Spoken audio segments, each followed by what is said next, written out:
We had a client that we worked with, and she was really struggling with profitability. She kept raising tuition. She actually did 3 tuition increases within a 15-month cycle, and she still could not catch up. So I helped her work with our 6 money leaks in schools, and she only used 3 of the 6 money leaks and cut her expenses by 50%. 50. She did not fire anyone, she did not slash any of her programs, and she did not work more hours.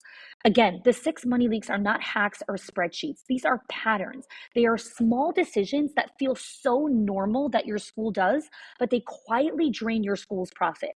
So if you've ever wondered why you're working so hard, but still not seeing the return, this is your first step to clarity. Click the link in the show notes and find out what it's actually costing you.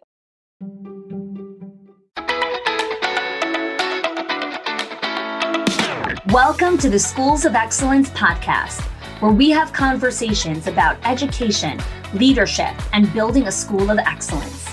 The goal on this show is to bring you clarity, up-level your mindset, and give you practical strategies and inspiration so you can show up with confidence and trust your decision-making. I'm Chani Wolshansky. I'm a mom of 4 under 10, a former New Yorker, and been in the early childhood field my entire life. And I'm so grateful that you've joined me for this conversation. Hello there, everyone, and welcome back to another episode of the Schools of Excellence podcast. This is our final episode in our 4-part series of the ECE forecast, and I'm excited for today's topic to talk about financials. So before I kind of dive into my viewpoint on financials and what you guys should be tracking for and what you should be looking at for 2024, let's do a quick recap of the series that we've had until now. So the ECE forecast is really looking at the 4 key pillars that we need to be understanding and taking a deep dive into as we head into 2024 and beyond. So the first episode was on leadership. Then we spoke about parent partnerships, child relationships, and today we're talking about parents. The reason I chose those 4 key buckets is those are the 4 areas that have had a slow deterioration or sometimes rapid deterioration over the last 4 years. And those buckets are really some of the critical levers that when they're pulled appropriately, the right agility and perspective, you're really going to see exponential growth inside of your organization. So let's try to first understand and create context to why people are finding themselves a little bit in a financial crisis. Besides for the fact that inflation is almost up by 40%, interest rates are, astronomical numbers that we've never seen before. In general, everything costs more money now. People have done massive tuition increases, sometimes multiple tuition increases in 1 calendar year inside of their organization with very little pushback from families. We're really recognizing just where the financial landscape is heading. Now, another reason why people are finding themselves in a little bit of this kind of financial crunch is because there was a lot of influx of COVID and relief money during the pandemic. And it was really a lifeline for a lot of educational institutions because it really provided a lot of this financial relief for, staffing and salary increases and purchasing supplies and health and safety protocols and all of these things. And just like anytime we get a surge of something, we need to understand the habitual process of human beings. And then when they get more money, most human beings are not necessarily going and saying, hey, I have more money. I could save more. I could put stuff aside. I could put this away for a rainy day. People are going to spend. And so what's happened is that you have a lot of childcare facilities that are crying again and saying, we need more relief money. We need this. We need this. We need this. We need the government to bail us out again. Now, I think it's really important for you to understand where you are, what's important to you, what your statements look like, what your actual numbers look like. I typically come from the mindset of not waiting for people to save you. I really like understanding the concept of self-determination, taking care of yourself, understanding, not selfishly taking care of your community and not constantly looking for bailouts. While I do think government has, an important role that they play inside of the childcare space in general, constantly looking and turning to government to save us and pull us out of everything really abdicates your agency and your own advocacy to really understand how to take care of yourself and your community. And so we want to look at these opportunities and say, how can we take care of ourselves, increase our profit margins, make the right investments without turning to government or to other people to do handouts for us? So again, if this episode feels triggering and you're like, wow, the government should help us do that, that's fine. There's a lot of content out there on how the government can help and where to get involved and how to sit at different state, conversations in different boardrooms. Absolutely. Please go and take care of yourself in that way. But if you are listening to this and you're like, I want to know what I can do on my own to increase profits inside of my business. I want to know on my own how I can use resources that I have already available to me and make the right investments that can churn massive ROI, then you're in the right place here. So the financial conversation we're going to have here is not about how do you read a P&L, how do you do QuickBooks, a tutorial on that, where you should be investing in real estate. That's not what I'm talking about here. There's, again, way more qualified people to talk about those things than I am. I am going to talk about the boots on the ground, and for the entrepreneurs that are gritty and like to hustle and are looking at these things and saying, I know that there is money sitting on the table that I am not touching yet. Great, let's dive into that. Okay, so I'm going to talk about two different buckets here. There's the first bucket, which is the money leaks inside of your childcare. So there are several core money leaks that when you close them, you immediately increase your profits because you have closed these leaks that are hemorrhaging. Money that's coming into the business is immediately being thrown out by these leaks. So I'm going to explain what some of those core money leaks are and how you can actually close them. The second bucket we want to look at is investment gaps. So investment gaps are, many of you are sitting on a lot of money, or you've made a significant amount of more cash inside of your business in the last 3 years. Maybe your company has grown, or you actually took the COVID relief money and used it appropriately, whatever it is. And you're sitting on extra money and you're like, well, what do I do with this extra money? How do I invest it appropriately? The most common thing that people are running to is, do I open another retirement account? Do I go invest in real estate? Do I go, look at Bitcoin? I don't know, and whatever those things. I want to actually introduce you to a different perspective of investment gaps. And that is understanding that as you make more money, you need to reinvest in yourself as a leader to be able to stay at the high level that you want to be playing at. So we'll dive into that a little bit later in the episode. But let's first get started with the money leaks inside of childcare. So one of the first money leaks that you'll see inside of a childcare is underutilized spaces. So underutilized spaces are typically classrooms that are not full to capacity, classrooms that are actually abandoned, they don't have any children inside of them, multi-purpose rooms that could be rented out or used in other ways. So underutilized spaces, when you have a building, whether you own the building or you're renting the building, there are spaces inside of your building that, if they are being used optimally, can actually bring in extra money inside of the business and significantly increase your profits inside of your childcare facility. So that is one simple money leak inside of the business. Another money leak is lack of effective billing and collection processes. So this is actually something that many people have done really, really well, and some people need some tweaking here. So inadequate billing and collection leads to a lot of revenue leakage because people are not paying on time. There's not accurate collections. People's credit cards expire. They don't upload the new ones. There's a lapse in payment, checks bounce, like fees are not brought in appropriately, all of those things. So a money leak to look at inside of your business is effective billing and collection processes. And if you're listening to this episode and you're like, I actually have no idea what goes on over there, please go check that out. If you're listening, you're like, no, we have someone that takes care of it. Great. Go and do a trust and verify. Go sit down and ask the person, in the last 30 days, how many failed credit card payments happened? How many of them were recouped? Meaning the card failed, but we were able to get it.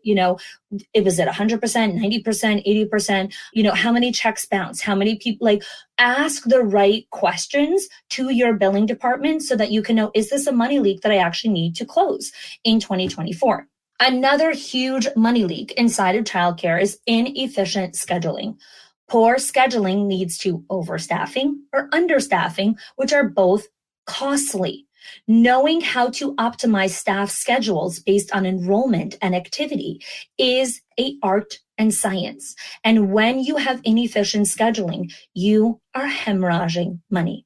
So notice how the three things that I shared here are actually nothing to do with anyone coming in to save you. This is you using your incredible brain and wisdom that you already have and sitting down and asking yourself these questions so you can look and say, is this a money leak inside of our business? Let's look at the fourth money leak, food waste. In childcare centers that provide meals and snacks, food waste is a significant cost. Due to lack of meal planning and portion control, a lot of schools are wasting a lot of food. So whenever Mayor and I want to look at our budget, kind of tighten things up in our home, the first thing we always look at is the grocery bill. The first one, right? We're feeding a family of 6. We host a lot. We like to host events. We like to host people for Shabbat meals. Like hosting is a huge part of practicing our value of generosity. Hosting usually requires food. Food costs a lot of money these days. And so food waste from simple changes of portion control and meal planning are a powerful way to close a money leak inside of your business. So look at your meals, look at your just entire food distribution operation that happens from ordering snacks to the cook, to the lunches, to the fruits, to the veg, to everything associated with food, actual food, and ask yourself, is there opportunity to optimize this a little bit better? And then again, it's not just about, did I optimize it a little bit better? And did I close the leak? Did I close the leak in a way that if it opens up again, someone is going to be aware that it's opened and is going to make sure it gets closed, right? Money leaks are not something where you close it and then it never opens up again. That's not how life works, right? Regular maintenance of all of these things is a critical part of running a center, right? Just like how you build a bridge, the Brooklyn Bridge, the San Francisco Bridge, any of the bridges that exist in the world, any of the tunnels, they need consistent maintenance. Not you build it once and you never go back there again. Bridges get wear and tear, tunnels get wear and tear, systems and processes get wear and tear. Are you looking at those? Because those create a lot of leaks inside of the business. Okay, that leads me to my next one, which is maintenance neglect. Delaying maintenance or repairs leads to costly issues in the long run. So when we moved to Florida, we have a pool in our backyard, which we're so blessed with.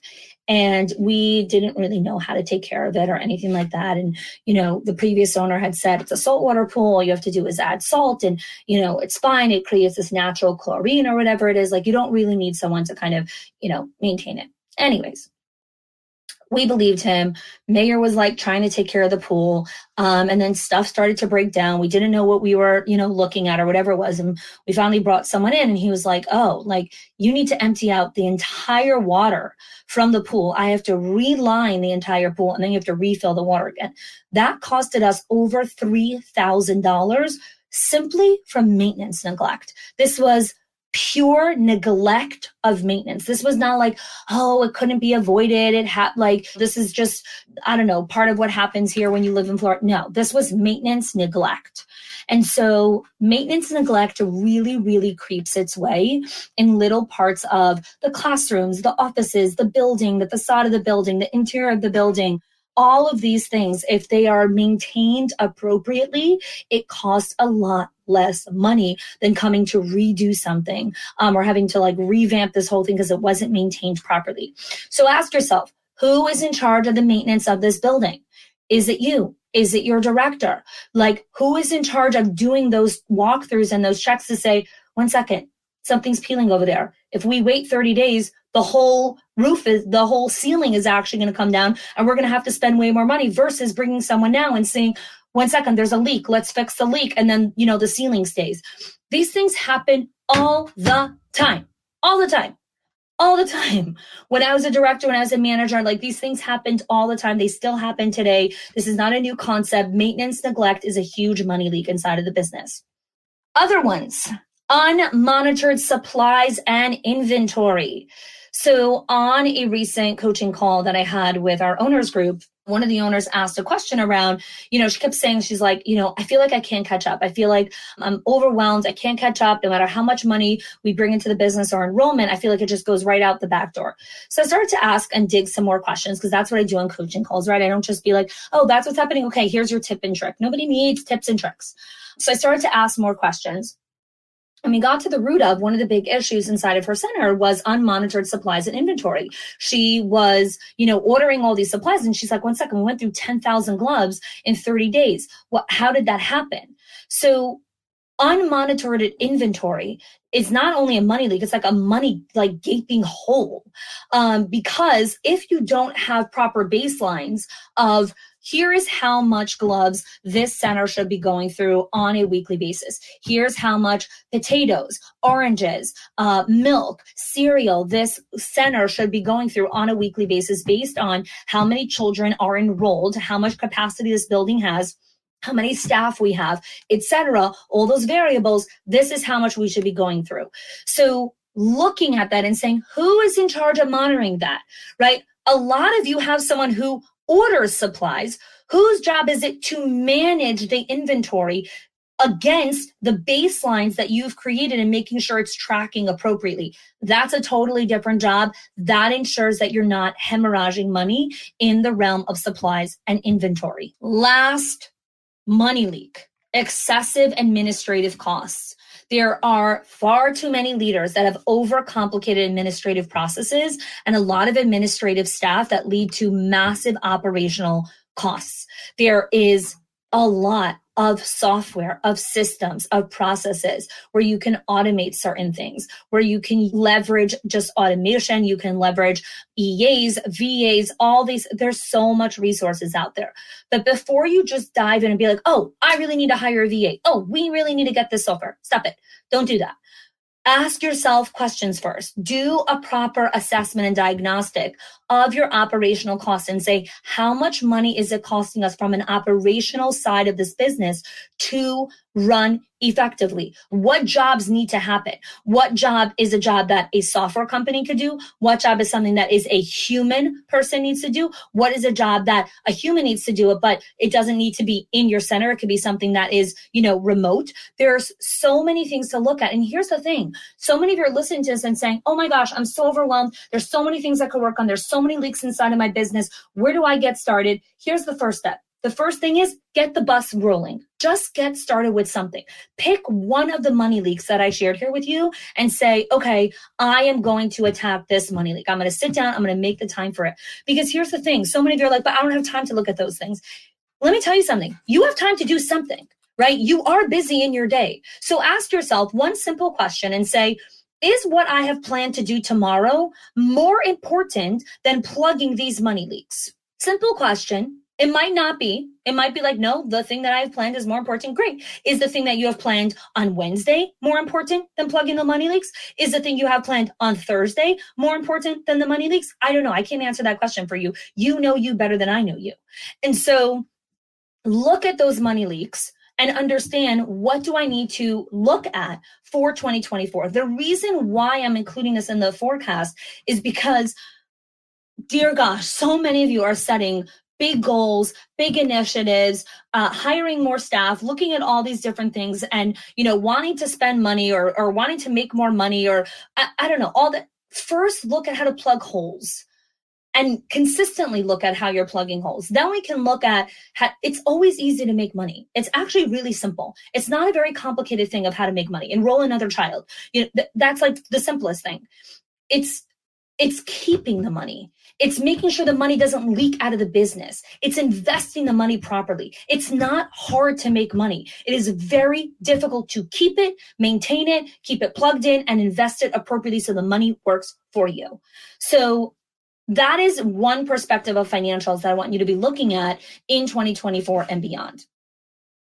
So let's look at another area of financials that has been impacted in the last 4 years and how we track for the next decade. So with the entire mindset around anxiety, scarcity-based decision-making, feeling kind of like tight and quelched and just like, oh my God, I feel so squeezed. When we feel that way for a long time, our brains kind of naturally go into this fight or flight response, which is scarcity-based decision-making. And so a lot of leaders are making decisions about resource allocation and all these different things from a place of, I'm not going to have enough, I'm not going to have enough. And we need to shift the anxiety and the pressure to be able to make decisions from a place of what are the essential needs of this business? What are the essential needs that will pull the company in the next direction, in the next phase, whatever growth means for you, whatever, your next level reinvention looks like for you in your organization, but removing the scarcity-based decision-making. So you're not thinking from a place of, I don't have, I can't afford, that's more than I was thinking about, but you're actually looking at, how does this track me moving forward? How does this move towards my bigger goals for 2024? Another area of focus when it comes to financials is understanding needs versus wants, okay? So there's a big discernment between a need and a want in your organization. And when we're looking at some financial constraints, it's really important to prioritize essential needs that directly impact the quality, the education, the safety of students, of staffs, of everyone. And so it's very difficult to create kind of these discretionary decisions on, is this a need? Is this a want? Is this a need? Is this a want? Because especially entrepreneurs and school leaders are very good at making a case for anything, right? Like a lot of times, things will come into the business and I'll be like, I can make a case how this is a really big need, or I can make a case how this is a really big want. Like I can negotiate my way through anything. I can tell you anything that you want to hear. I can decide that it's this, or I can decide that it's this. A self-aware leader is going to say, yes, I know that I have the capacity to argue that this is a need. I know that I can sit down and make an argument any day of the week why this is so critical. Or I could sit down and actually get quiet and be reflective and say, is this really a need? Connected to company values, connected to the big goals. Is this something I really need to look at? And I find that it's very difficult to do in your position of leadership because of your position and because you ultimately have the final say in it. And also you can make an argument for anything. Like it's so important to remember your kryptonite. It's so important to remember your weak spots that you could actually make a case for why that's a need, but really ask yourself, is it a need or is it a want? Let's go a little bit further here. Another part of financials I want to bring to your attention for 2024 and beyond, and I think a part of financials that is really, really not spoken about pretty much anywhere in the childcare space is charitable giving. Charitable giving and paying it forward, whether you're doing that through financial means or through your time, which is a massive resource, is a really big part of your legacy. And in Schools of Excellence and on this podcast and the clients that we work with, they are clients that are deeply thinking about their legacy and beyond. They are thinking about the impact that they're creating through the work that they're doing, through the business that they created.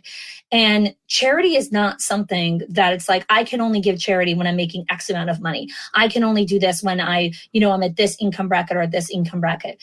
Charity is something you can give at any stage of business, at any mile marker, at any income level.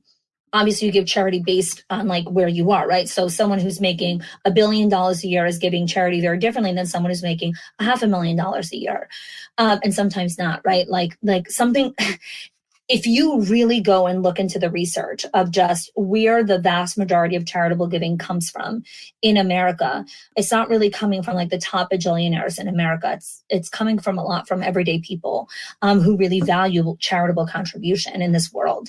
And so you may be listening to this episode and thinking, why is she talking about charity? Like, I still have debt. I still have this. Like, I haven't recovered from COVID. I could barely pay my staff. We haven't paid ourselves in months or whatever it is. Here's the thing I want you to think about. Charitable giving is paying it forward. It's about understanding that no matter how much you have, there is always someone who can use a little bit of what you have also. There's always someone that has a little less than you as well.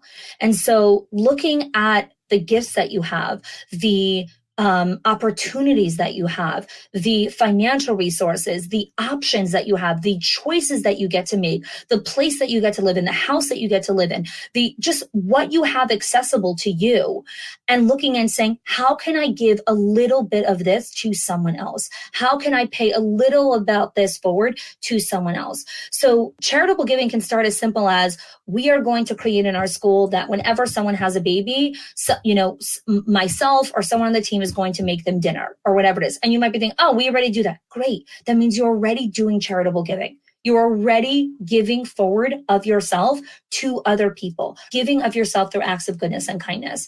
Now, the thing to look at, because just like as you make more money, you are looking at how do I make sure that my tax strategy is, set up appropriately, and my 401k and my investments and my wills and my trusts and all of these things, right? You're looking at all those things as you make more money.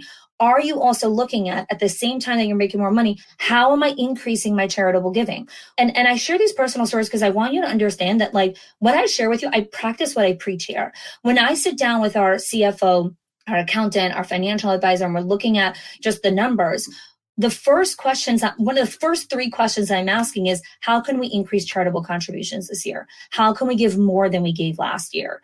Every single year, for those of you that follow me on social media, I post this quite often. Before the Jewish New Year, which is the high holiday season, typically tracks in September and October time, I sit down and I take a check from the business, a blank check, and I write out how much money I want the business to give in charity this year. And so our business gives 10% of company profits to charity. And sometimes we give a little bit more because we also give from our personal draws. And so I write, this is how much money I want to give in charity. Now I have to figure out, okay, how much money does a business need to make so that I can give this much money to charity? But charitable contribution is baked into how I design the business and how I design the financial strategy of the company. I'm constantly looking at how do I increase our charitable contribution?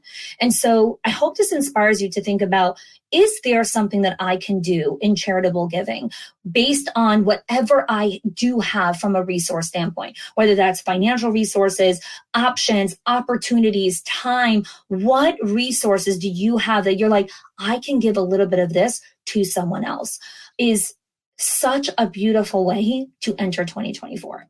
So that's a charitable giving and paying it forward. So now I want to look at another aspect, and I'm going to create a whole additional episode on this because I think it deserves kind of its own conversation. But I want to highlight here in the forecast why this is something people need to be looking at. If you're listening to this as I'm explaining, you're like, oh my gosh, this is me, then I want you to message me because we have some amazing opportunities of working with leaders who are playing in this 1% game. So let me walk you through what I'm talking about when I talk about investment gaps. So as you increase your income and your financial resources, there are very specific health, wellness, peace of mind investments that significantly improve your quality of life and significantly improve your ability to consistently stay at the level you've built and grow from there. And far too many people neglect these investments. Something to really understand from kind of a, psychographics percentage standpoint is the percentage of female business owners in America is pretty small. The percentage of female business owners who are tracking 7 figures and above is even smaller than that. And so if you are, I think it's like 1%, the last time I checked kind of the data. And so if you are running a childcare facility that is tracking 7 figures and above, you need to understand that there's a very small percentage of you that exists in America, exists in the world. And so there's not going to be a ton of information out there around, what should I be doing? What should I be investing in? What should I be spending my time and money on, right? Your 2 greatest assets. We're not asking those questions because we feel like, oh my gosh, I don't know that I can ask those questions. Like now I'm going to feel all pompous and greedy and, or whatever it is, or whatever kind of shame-based garbage you tell yourself, right? The bully inside of our brain really comes out when we start asking these questions. So I'm going to give you a little sneak peek into this. And if you are interested in more of this, please private message me and I will record some kind of additional content on this. So investment gaps that leaders who are earning at a high level forget to make is 1, their physical and mental health. When you reach a certain level of success, in order to stay at that level, you need to be in prime physical and mental conditions. And so reinvesting some of the money in your ability to stay at that level and buy back your time. So you're looking at, can someone do food prep? Can someone, where are my meals coming from? Am I eating and drinking what I'm supposed to be eating and drinking? Do I need to invest in other opportunities for my mental health? So I'm staying in a strong mental acuity standpoint. Now, these are questions that you're not going to be asking when you are playing at a different level. So if you're listening to this episode and you're like, I don't know what you're talking about, that's fine. take care of the money leaks, go look at different investments inside of the business, make sure you're tracking your P&Ls appropriately and your percentages look correctly and all of those things. And then once you've done all those things and you're like, hey, 1 second, I know there's more, or that's basic for me, I've already done all those things, now I'm looking over here. We need to make sure that once you get to a certain level, not only can you make sure you're maintaining that, but you're building the right infrastructure to go to the next level. So think of a typical scaffolding.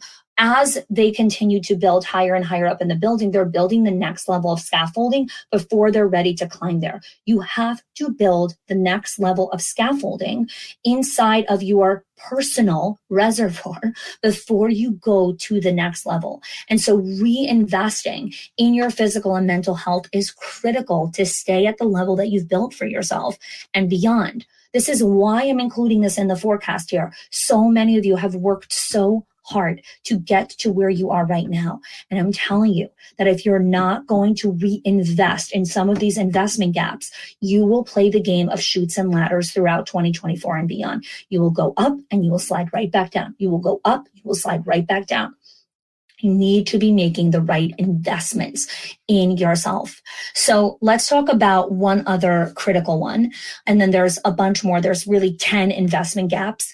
And again, if you're interested and you want to know what these are conversations that I have with our legacy members. These are conversations that I have when I come in and do leadership days with clients, where I do like one-on-one on-sites with the leadership team, with the owner. These are next level conversations. These are closed door conversations, because so many people are afraid to even say that they want to have this conversation because so many of their colleagues are not playing at that game yet. And so if you are, please send me a message so we can have a conversation.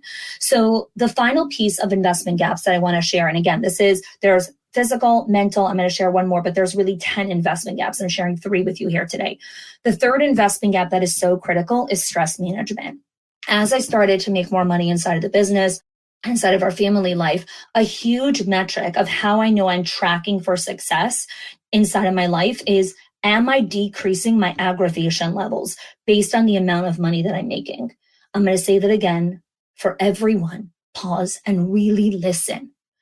Are you decreasing your aggravation levels, your stress levels, based on the amount of money that you're earning? When I think of freedom of choice, freedom of just opportunities, I think of freedom of massive stressors and aggravation. There are always going to be stressors inside of my life. Hello, I have 4 kids. I run a company. I have over 9 employees inside of my business, right? There is a lot that is tracking inside of my brain consistently. And if I am not taking some of the money that we make inside of the business and investing it in decreasing aggravation levels, why the hell am I making this money? For what? At what cost? At the cost of my stress level and aggravation, at the cost of raising my kids where I'm yelling all the time, no, thank you.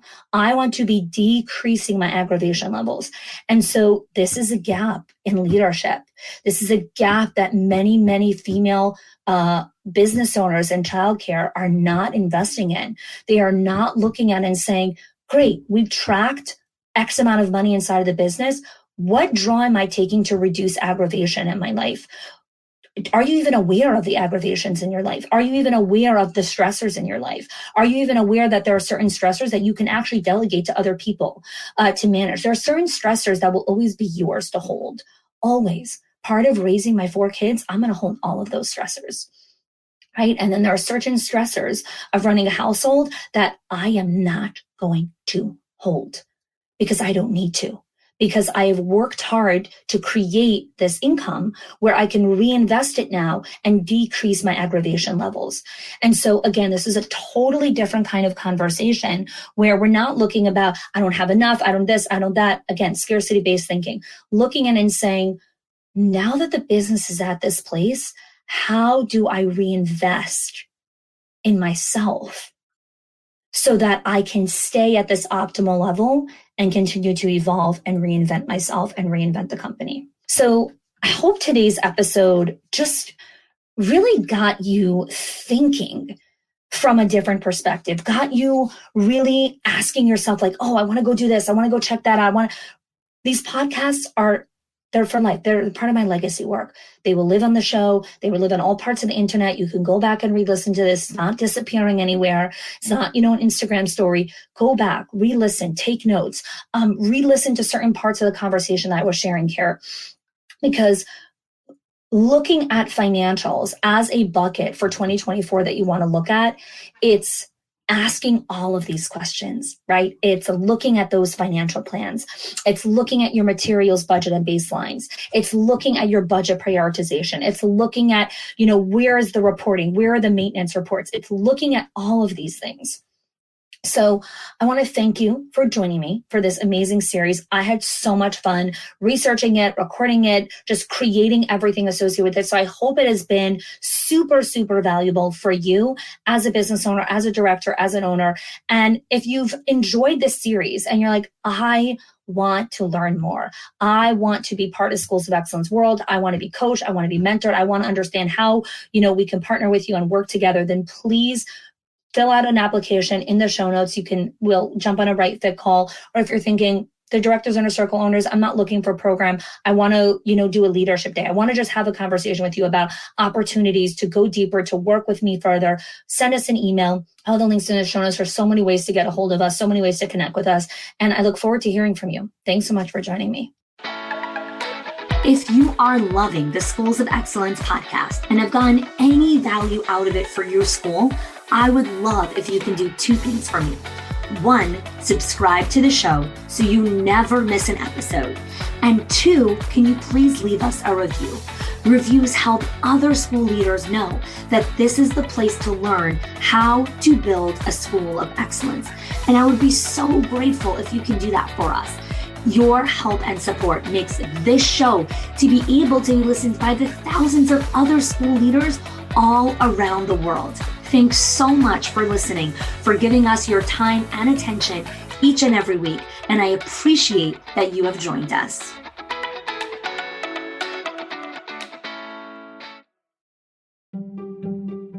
If your accountant has ever told you to cut back on professional development or slash your teacher appreciation budget or your staff development budget just so you could stay afloat, or has told you, hey, you probably can't go invest in that program, please listen. The problem is not that you're spending too much money on your people or yourself or your investment or your support system. It's that your school has invisible money leaks that are draining your profit, leaks that no spreadsheet will ever catch or accountant. So I created the 6 money leaks of schools that show you the 6 core areas that schools lose money every single month without realizing it.